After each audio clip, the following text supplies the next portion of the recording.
The sun shone softly, filtering through the lush forest as I approached the Buddha seated under a banyan tree. His serene gaze met mine, and he gestured for me to sit beside him on the moss-covered ground. I felt burdened, overwhelmed by the endless stream of information the world seemed to demand I absorb. "Master," I began hesitantly, "my mind feels heavy, as though it carries more than it can bear. Knowledge has become an unrelenting storm." The Buddha nodded, his expression calm yet attentive. "Your suffering comes not from knowledge itself but from the way you hold it." His words struck me like thunder, resonating with a truth I had not yet understood. I bowed my head silently. The Buddha reached for a clay vessel near him, filling it with clear water from a gurgling stream nearby. I watched. He poured until the water overflowed, spilling down the sides and soaking into the earth below. Then, he set it down. "Observe," he said gently, pointing to the vessel. "When filled beyond its capacity, even a sturdy vessel cannot contain more." I studied the vessel, and for the first time, I saw my mind reflected in its fragile brim. "Precisely," Buddha affirmed, his serene smile lighting the monk's troubled heart like the first rays of dawn.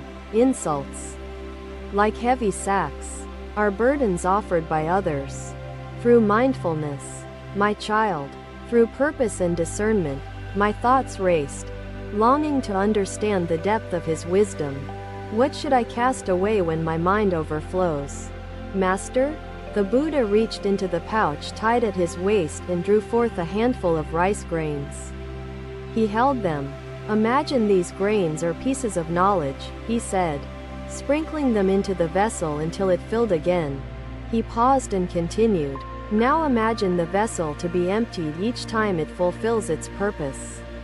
None would spill, none would waste." I nodded slowly, reflecting on his imagery, realizing my mind lacked such deliberate emptiness and renewal. "The mind is like fertile soil," the Buddha said, scooping up the fallen grains to feed the nearby birds. "When wisdom grows untended, it chokes itself as weeds do the garden. Nourish it sparingly, patiently, with care." His words breathed life into my soul, clearing the fog of confusion that had shrouded me for far too long. But what if my responsibilities demand I gather more knowledge than I can handle? I asked, clutching my folded hands tightly. The Buddha placed a hand upon my shoulder, steadying my restless heart. "Responsibility is not a burden when carried with wisdom." "Master," I whispered, "how do I align my pursuits with wisdom? My intentions seem noble, yet I falter within excess." He gestured to the flowing stream. "Seek the water not to hoard, but to drink and to sustain." "Through mindfulness," Buddha replied, "the practice of observing your thoughts as though they were clouds passing across an open sky. Observe the rising anger as a cloud, neither rejecting it nor clinging to it, and let it drift without attaching meaning." The Buddha responded, his voice unwavering yet soft. "Endless thirst arises not from needs but from desires unbound and purpose undefined." His words enveloped me like a cocoon, shielding me from the ceaseless storm of conflicting thoughts within me. "The world offers endless streams of knowledge, but not all are meant to be yours to gather," he said firmly. The realization struck me like lightning, illuminating dark corners of my mind where confusion and guilt had taken root. Should I refuse wisdom that does not serve me, even if it seems valuable? I asked, doubting my capacity for discernment. "Refusal is not ignorance," the Buddha said, drawing lines in the soil with his finger. "It is knowing what aligns with your path." Ananda rose, his heart lighter. The burden of insults left behind like fallen leaves swept away by the gentle wind. The other disciples, too, felt enriched, as though each had received a jewel of wisdom that would adorn their lives forever. The Buddha closed his eyes briefly and spoke. "Through silence, my child." In silence, clarity emerges as still waters reflect the sky. I let his wisdom seep into my being, realizing silence was both a refuge and a gateway to profound understanding. But silence alone cannot teach us. Can it, Master? I asked, attempting to unravel the paradox he shared. The Buddha opened his eyes, his gaze steady like the ancient roots grounding the banyan tree. Silence guides, action fulfills. His hands cupped the overflowing vessel, pouring out its excess until only a modest measure remained within. Let each drop of wisdom nourish your actions as rain nourishes the earth. Use knowledge sparingly, lovingly, without greed. His gesture echoed in my heart, as did the simplicity and profoundness of his teachings. A revelation I would cherish. But Master, what happens when the pursuit of wisdom seems futile, yielding only confusion and chaos? I asked timidly. Confusion arises when one chases knowledge without purpose. As wind scatters seeds aimlessly, he said, his tone forgiving. Does purpose alone sustain us? I asked hesitantly, uncertain of the complexities he seemed to untangle with ease. The Buddha held up the vessel once more, now nearly empty. Purpose does not sustain, but it transforms. It is the fertile soil. The metaphor anchored me, grounding my restless mind and encouraging me to seek purpose in every piece of wisdom gathered. The Buddha rose gracefully, brushing fallen leaves from his simple robes. His presence emanated warmth and tranquility. You must walk your path, my child, not burdened by the weight of excess but guided by the clarity of purpose. His footsteps left faint impressions upon the earth, yet his words left profound marks upon the chambers of my heart. Under the banyan tree that day, I began to understand the harmony between knowing, silence, and discernment, the balance of life itself.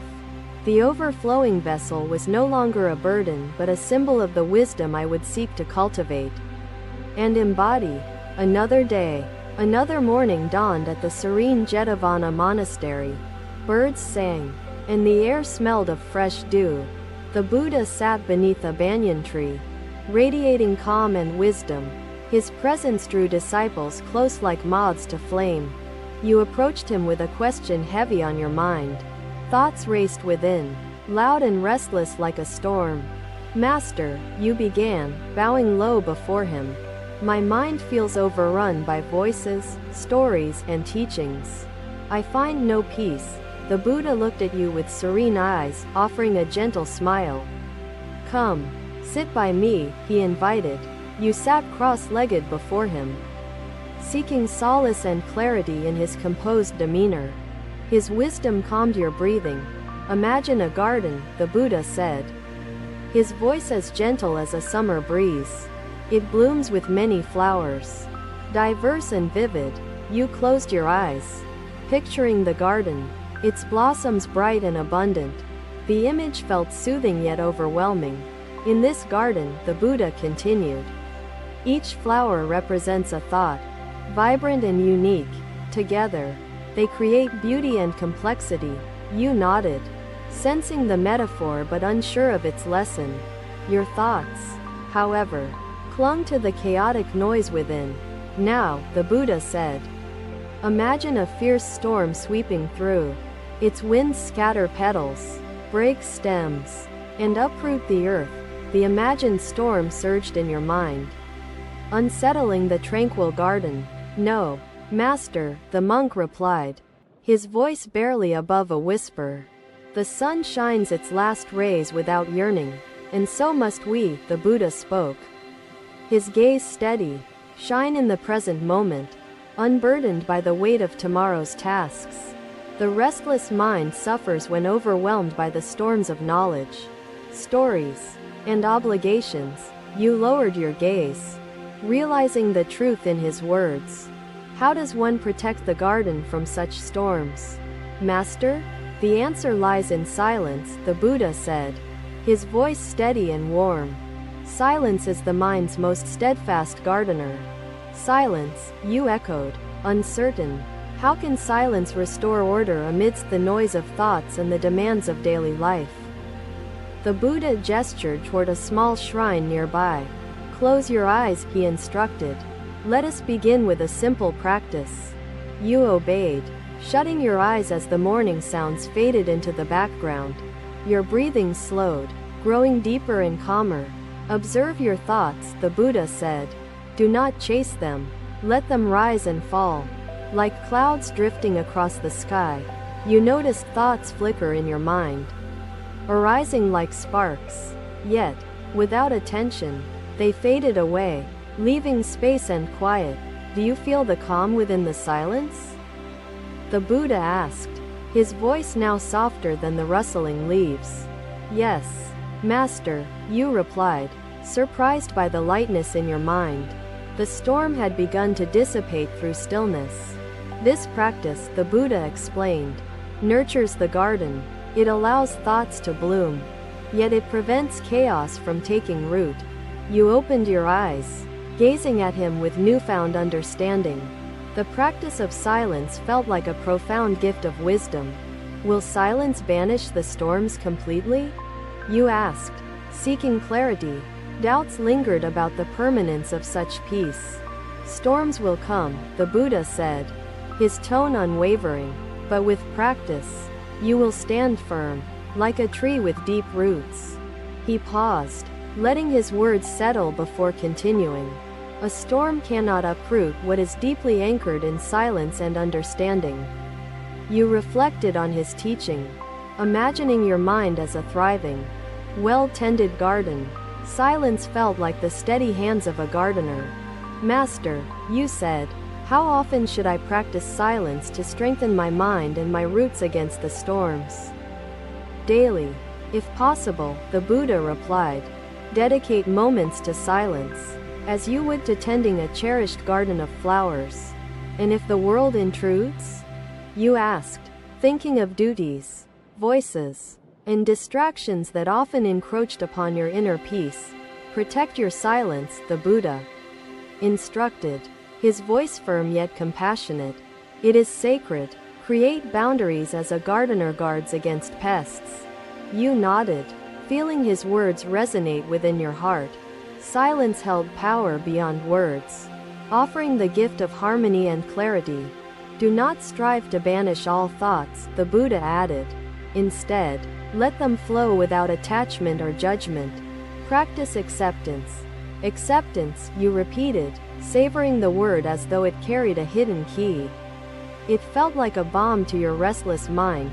Through acceptance, the Buddha said, you will learn to discern what thoughts serve you and which are best released. Release, you whispered, picturing a hand letting go of a rope. The act of release felt both frightening and liberating. The Buddha smiled, sensing your emotions. Release is not loss, he said. It is freedom. Trust in the strength of your stillness. Master, you asked, will the storms of thought ever become welcome, like a refreshing rain nourishing the garden? They will, the Buddha replied, nodding. Once you see them not as enemies but as passing clouds, they become part of the balance. His words lingered like a melody in your heart. You thanked him, bowing deeply, knowing you had received a profound gift. The morning stretched into day, and the garden of your mind began its quiet transformation. Silence became your steady guide. Another day, another evening bathed the land in hues of gold and amber. The Buddha wandered by the swollen river's edge. You followed him quietly, seeking answers to the storms within. The river's roar mirrored your chaotic thoughts. Unyielding and strong, Master, you called out hesitantly, your voice barely rising above the river's rushing current. How does one calm this inner turmoil? The Buddha turned to face you, his expression serene despite the fierce sounds around. His gaze was filled with compassion. Come, he said, gesturing toward a rock near the riverbank. You sat beside him, the river flowing fiercely nearby. He picked up a dry leaf resting on the ground. Its delicate veins caught the evening light. Fragile yet intricate. What do you see? The Buddha asked, holding the leaf between his fingers. His voice carried both curiosity and wisdom. You hesitated, unsure of the answer. I see a leaf, Master. It is fragile, light, and easily carried by the wind. The Buddha nodded, releasing the leaf into the river's current. It swirled briefly, then floated away effortlessly downstream. Does the leaf fight the river? The Buddha asked, turning his gaze to meet yours. His question echoed in your mind. No, Master, you replied, watching the leaf disappear into the distance. It flows without resistance, carried by the water. Indeed, the Buddha said, his voice steady. This leaf teaches us the art of letting go and embracing the flow. You looked at the river. Its power both mesmerizing and intimidating. The idea of flowing seemed distant and unfamiliar. But Master, you said, how can one flow like the leaf amidst the overwhelming currents of thoughts and emotions? Letting go, the Buddha replied, is the practice of releasing attachment to the unnecessary. It is trust in the greater stream. You reflected on his words, picturing the tangled web of thoughts holding your mind captive. Trust felt foreign and vulnerable. The Buddha continued, letting go is not weakness. It is freedom. It is the strength to discern what serves and what binds. Master, you asked, how does one learn this art? How can I trust the currents and avoid drowning in the noise? Begin with small steps, the Buddha said. Release a single thought, just as one lets go of a single dry leaf. He gestured for you to find another leaf nearby. You obliged, picking up one that had fallen close to your feet. Hold it, he instructed. Feel its weight, its texture, and its presence. Understand that it is here now but transient. You obeyed, focusing on the leaf. It felt light in your hands. Yet its presence seemed significant amidst the moment's silence. Now, the Buddha said, release it into the water. Let it go, without fear, without hesitation, and without holding it back. You hesitated briefly before letting the leaf slip from your fingers. It joined the river, floating away gently in its current. How does it feel? The Buddha asked, his voice kind and inviting. He sought no judgment, only understanding. Strange, you replied, watching the leaf drift out of reach. It feels like a loss but also a relief. Master, the Buddha smiled, his expression radiant yet calming. This relief is the beginning of freedom. Trust in its simplicity. You turn back to the river, still raging with its unending energy. Letting go felt both alluring and daunting. Master, you said, what if the currents sweep too strong, carrying away what I cannot bear to lose? Letting go is not abandonment, the Buddha said firmly. It is a conscious act of releasing what no longer serves. His words held weight, filling the space between you. The river roared, but his teaching carried clarity within the noise. Think of this river, the Buddha continued. It carries debris, yet it nourishes the lands it touches. It finds balance. You nodded, picturing the river's dual nature. A force of destruction yet also one of renewal, life, and interconnectedness. Master, you said, how do I recognize what to release and what to hold? The currents are so difficult to discern. Through silence and stillness, the Buddha said. In silence, you find clarity. In stillness, you discover what truly matters. His teachings connected to the practice of silence you had learned earlier. They felt like pieces of a profound puzzle. Master, you asked, is letting go a continuous journey or a destination reached through understanding and surrender? It is both, the Buddha replied, his voice resonating with certainty. It is the path and the result, intertwined in harmony. You felt his words resonate deeply, stirring parts of your soul you had not explored. Letting go became an act of grace. Master, you said, what if fear grips me tightly, preventing me from trusting the flow and releasing my hold? Fear, the Buddha said, is like the river's mist. It obscures vision but cannot stop the flow. See past its illusion. His analogy struck you with clarity. Fear became a veil, not a barrier, removable through awareness and trust. The sun set, casting golden reflections on the water's surface. The river softened its roar, carrying leaves to unknown horizons. The Buddha turned to you once more, his presence unwavering despite the shifting hour. Let us end with a simple truth. Freedom lies beyond attachment, the Buddha said. The river flows freely because it clings to nothing, embracing both its purpose and path. You gazed at the river, seeing its wisdom in a new light. It carried both lessons and peace within its journey. From that evening onward, you practiced letting go, releasing thoughts into life's currents like leaves to the river's embrace. Each moment brought clarity and freedom. Guided by the teachings of the Buddha, the river became a friend, not a storm. Thank you for watching. Buddha's teachings are always with you. Subscribe to our channel and we will see you in the next video.